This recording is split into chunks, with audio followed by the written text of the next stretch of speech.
Hello and welcome back to the She Can Ball podcast. I'm your host, Mahi Jariwala. Today we are joined by professional basketball player, Brooke McCarty Williams. Thank you so much for coming on today. I really appreciate it. Yeah, for sure. Thank you for having me.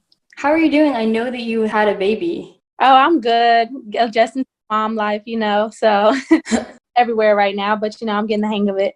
Yeah. So I really want to begin with your journey today and talk about how you got to where you are today as a professional basketball player, both in the WNBA and overseas. But I want to start from the beginning. So tell us about your background. Where did you grow up and how did you get into basketball in the first place? Okay, so I'm originally from Madisonville, Texas, and my mom, she was a little dribblers coach, and that's kind of like a little league that we had out there at that time. And so the reason that I got into basketball was because I was around her all the time.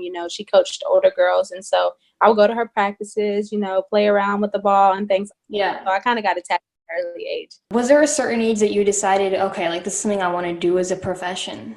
I would say probably around middle school, just because I switched AAU teams and I started playing with, older girls and I saw that I could compete with them and things like that. And, it kind of led into high school and me being able to compete with the high school girls and do really good in high school. And so I think it was probably middle school and just being able to, compete and being able to see myself play further and further. Yeah. And so how was your recruiting process and how did you end up at UT? My recruiting process, I was not a big fan of the recruiting process because there's just so many colleges that, want to talk to you and that, and it's just overwhelming at times. Pretty much everyone is saying the same thing when trying to sell their program, trying to sell their campus, things like that.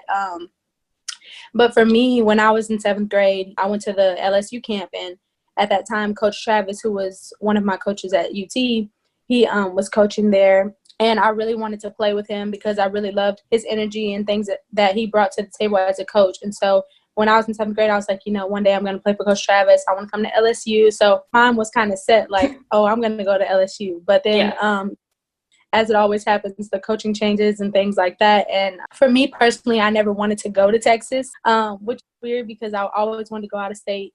And like I said before, I wanted to go to LSU. But then it just so happened that when I got in high school, Coach Travis, he got a coaching job at Texas. So I was like, he's at Texas, even though, I don't want to go to Texas, but now I'm going to consider it just because he's there. And then I met Coach Karen, which is our head coach, and I liked everything that, she wanted to bring back to Texas. She wanted to bring back culture and things like that. And, at the end of the day, it's like I'm a Texas kid, playing for a Texas school, which was pretty cool. And then I got to meet my teammates, Ariel and Tasia and Deani, who came in with me as freshmen. And I met them a little bit before we went to Texas because we got to play against each other. We were all Texas kids except for Deani. It just was a perfect fit.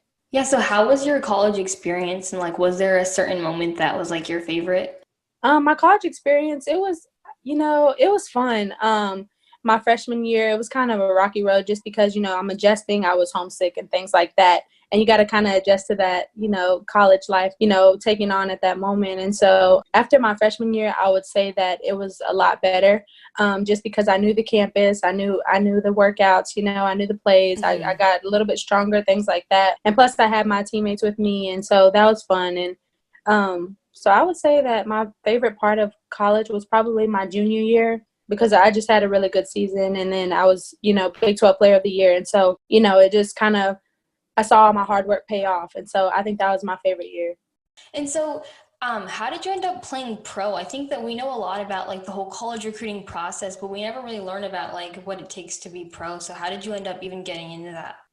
So for me, I wasn't drafted coming out of college. And so I had an agent and I waited a little bit, waited for time to pass. And then I finally got an offer to go overseas in Finland.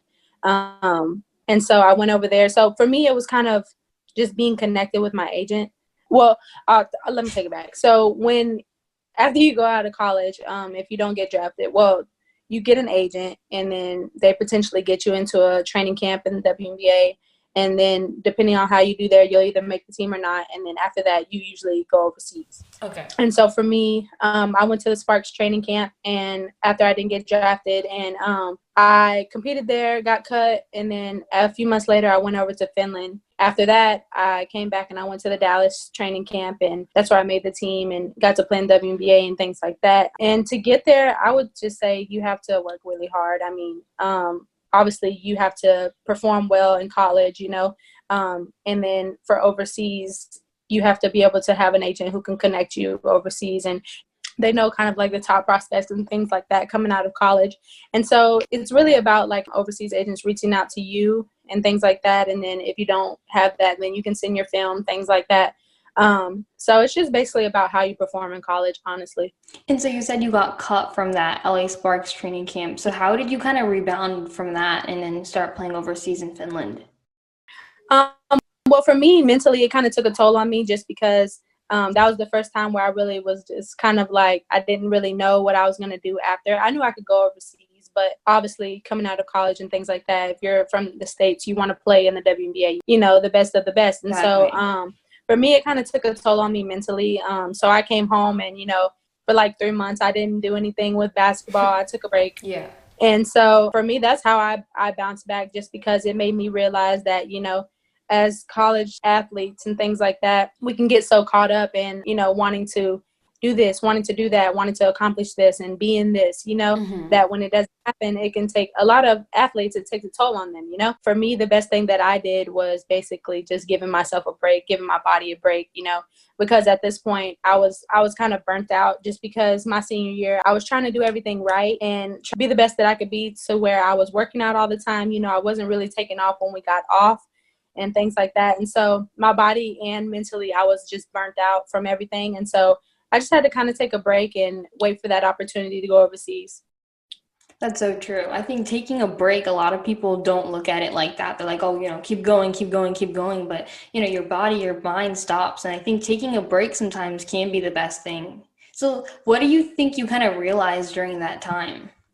For me, I personally realized that, we play basketball our whole lives pretty much. And so that's really a lot of athletes. We're like basketball, basketball, basketball. And we never really get to that time with family. We never really get that time to kind of, reflect on our own and like do things that we want to do, because we're always on the go. We're always so busy with, being here. And athletes who go overseas and play in the WNBA, it's kind of like, you really don't have a lot of time to just have time to yourself or have time with your family, things like that. So I really, idolized that when I was at home. I was spending time with my husband, spending time with my mom and my, my little niece and nephew, things like that. Yeah. And just hanging around my family and realizing that there's so much time that I missed, being in college and things like that, because you're always away. And so for me, that really helped, is just kind of taking a time out and kind of slowing down, because you're so used to going, that when you slow down, you actually realize that like there's a lot more things that are important in life as well as basketball.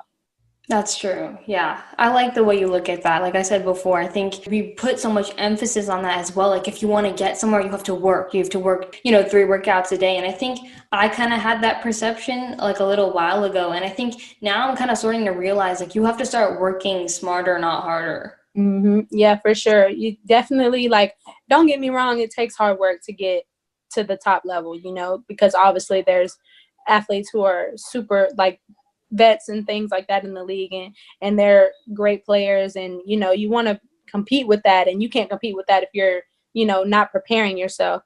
So don't get me wrong, you have to work super, super hard, but at the end of the day, you do have to give your body a break. You have to give your mind a break, because people go crazy like that. You know what I'm saying? So Yeah. Be able to have that outlet and have that time to kind of enjoy those outlets. Definitely. And so after you took a break, how was playing overseas in Finland? Oh, it was fun.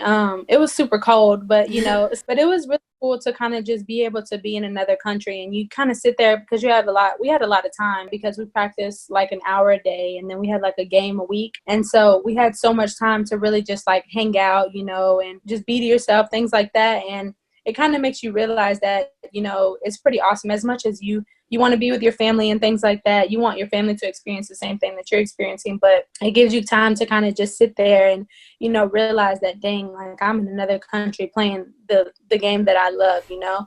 And it's really cool just to sit there and be like, it's crazy where the ball can take you. Yeah. It's really crazy. And I had really great American teammates that I roomed with and things like that. So for me, my overseas experience was really good. That's cool. Yeah. And I think, like you said before, basketball is a universal language, and being able to take that somewhere else, I think, is really cool. As well as then you came back and played in the WNBA with the Dallas Wings. So tell us about that. How did that work out? That worked out really good. I was a little skeptical at first of going and a little hesitant, just because I went the year before I got cut.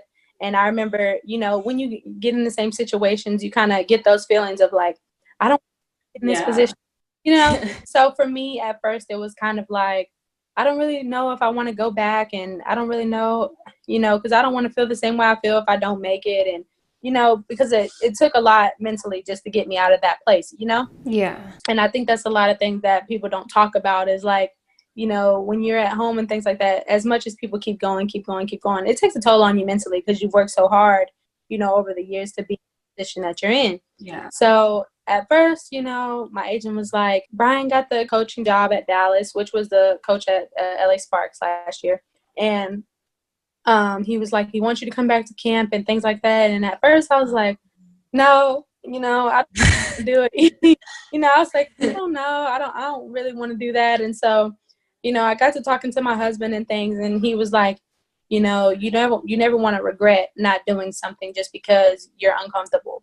And so, you know, after talking to him multiple times about it, I literally waited till like the last minute, and I was finally like, okay, I'll go, you know.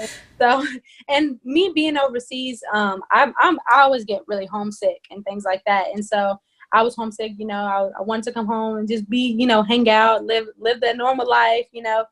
But, you know, my husband was like, you don't want to regret not doing it, and then you could have possibly made it and things like that. So I was like, all right. So I told my agent, you know, I'll go. And I went, and, you know, I just went in there with no expectation. I kind of just went in there and tried to play like free spirit. I think that's what the overseas situation did for me, is after I took off of those months and I went to go play overseas, that was the most free that I had played, you know, in a couple of years. And so for me, it was perfect, just because I got back to playing like I used to play when I was younger, you know, and I didn't have any expectations on myself. I wasn't, you know, placing this pressure on me to do this, do that. And that's kind of how I took my attitude into the training camp. You know, I just played free, and I wasn't trying to impress. I wasn't, you know, obviously I was working hard, but I wasn't trying to impress the coaches. I was trying to basically just show myself how hard I can work and see if my hard work got me into the team. And it worked out in my favor. So it was a really good experience. You know, I gained a lot of friends. I gained a lot of knowledge. You know,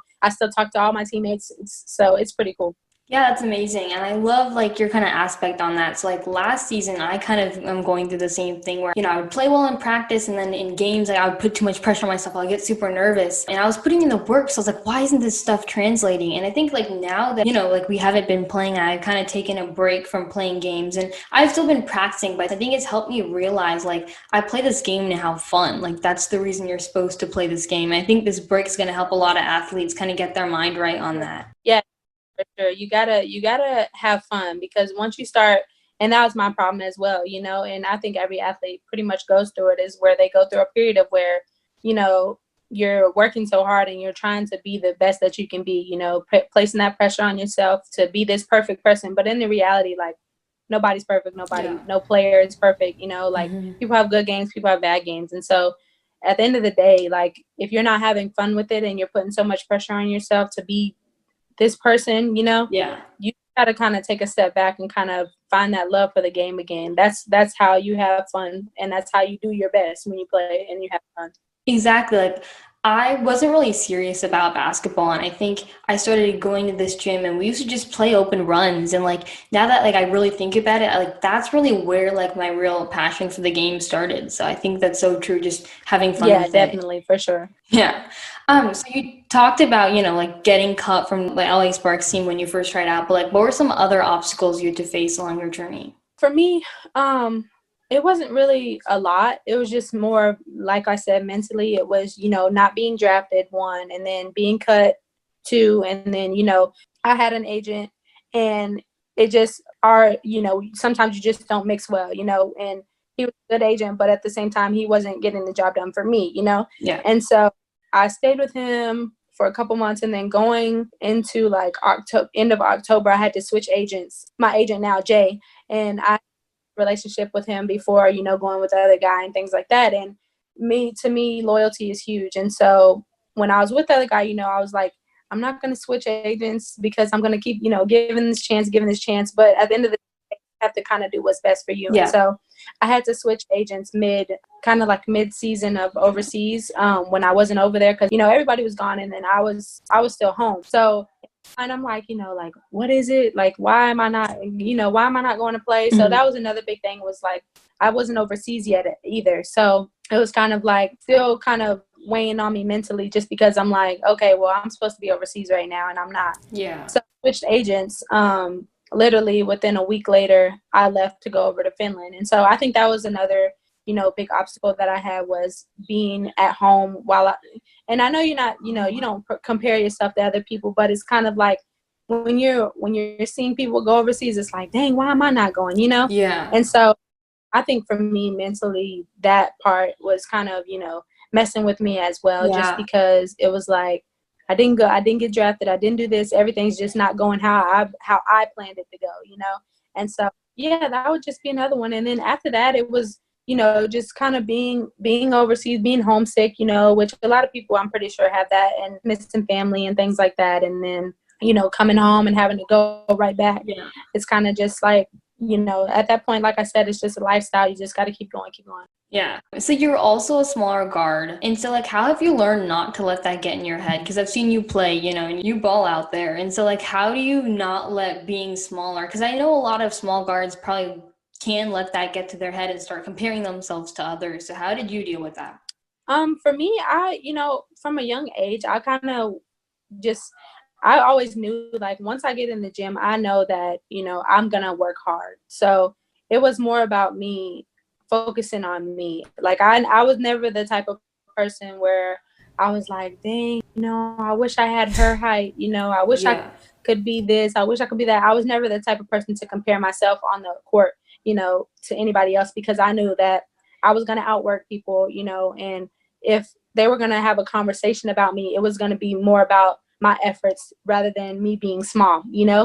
And so I kind of emphasized that, like I was always prepared, always in the gym, always, working on my craft and, trying to develop my game into things that people have. But I was, as being a small guard, you have to kind of alter your game as well. You have to kind of know your strengths. So I knew that, I wasn't always going to be able to get to the basket, especially getting like older and going into college and things like that. You have to adjust because there's bigger players, there's people who can block your shots, things like that. So I had to, from an early age, kind of just focus on things like a floater, things like that, being quick, my speed. I had to always set up and then, being able to shoot and increasing my range, things like that. Because at the end of the day, like, you don't think, like, I didn't think about it like that, but it was more like, if I'm going to be small, I'm going to be smart about the situation, Yeah. So it's kind of like, I thought about it as controlling what I can control, and I can control my craft. I can control how prepared I am, how in shape I am,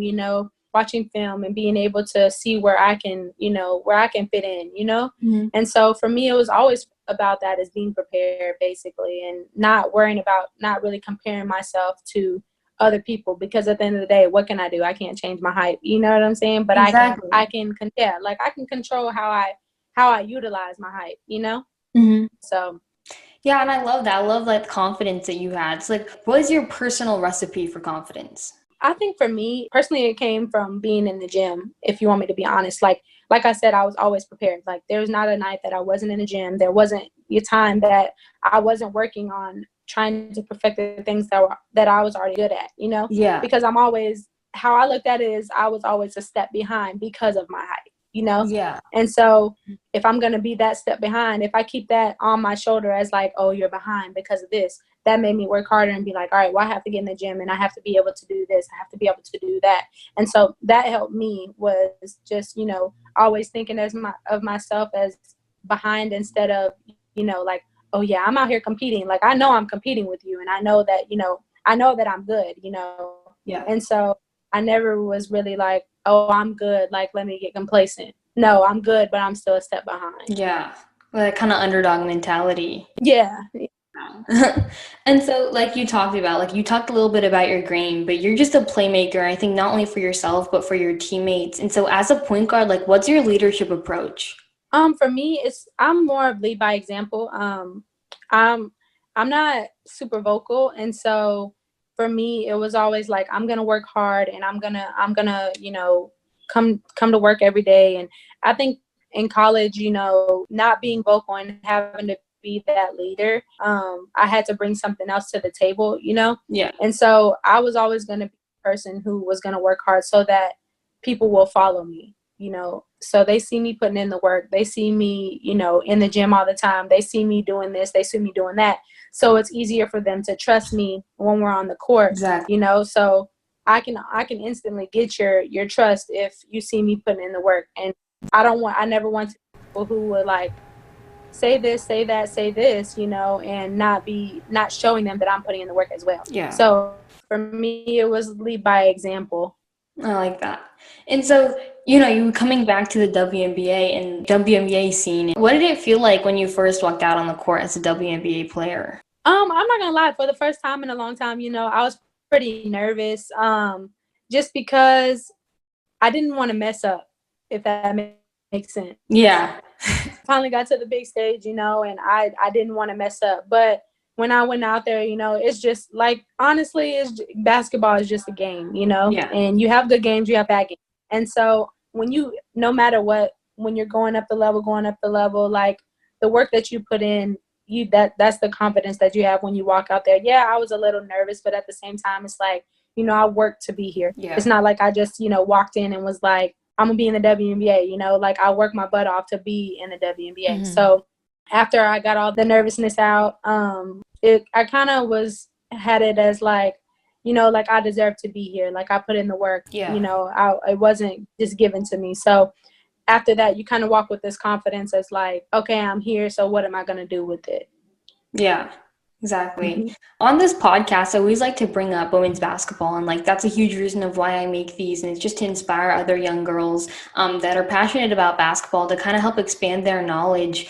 And I like to ask this question all the time: what do you think needs to be done in order for women's basketball to like gain the respect that it deserves? Because I think that it's just really overlooked right now, and I think people kind of go by the stereotype that, oh, girls don't play basketball, but like they never even watch it, you know, and they just kind of make their own assumptions. So what do you think needs to be done for that? Honestly, I just think that people need to have like an open mind. Like you see so many people on the internet who bash women's basketball and, you know, be in the kitchen and do all this stuff. And it's like, as much as you don't want to see it, it's like, it's comical just because like these women, we work so hard to be in the position that we're in, you know, and a lot of women, like, if you just watch the game of basketball, it's so, I don't even know the word to explain it. Like, it's so beautiful to watch, really. Like, if you're sitting there and you're watching these vets play and, you know, these young players come in the league, it's like, how could you not like women's basketball? You know what I'm saying? But I think that, like, people are so, it's just how our world is. People are so, like, judgmental and